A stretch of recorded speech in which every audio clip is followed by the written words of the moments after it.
with sounds and video, I think you can live a real experience that can transform you. And just live this experience and go somewhere else.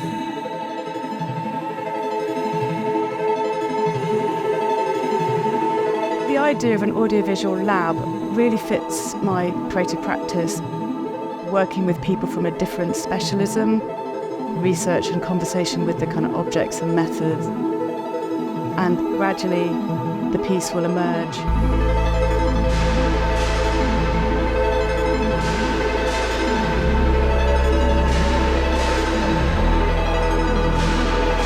If you think of a voice, or if you think about a drone synthesizer, they all have their own identity.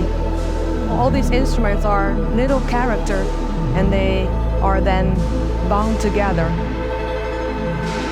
Kind of try to create a sort of language of the music.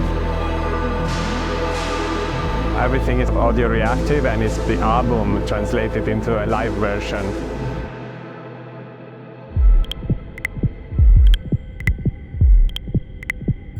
I wanted to explore what can someone with the background of 2020 do with a technology that is completely outdated.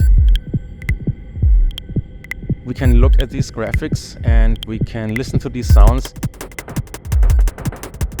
and find them interesting because they are raw and they have something unique.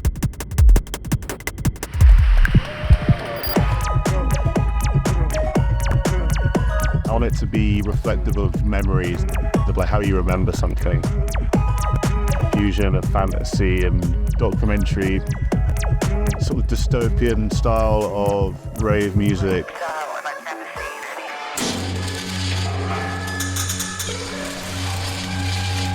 There's like a level of kind of focus and preciseness in what we do, but also kind of chaos. For me, like moving my body is the way I can connect to the music, the sound, then the space, and the audience.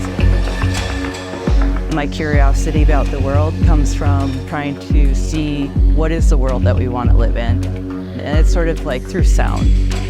I think about this, with people that I meet along the way and how we can stay connected and help each other. Love this festival. I mean, for me, it was really magical when I first came.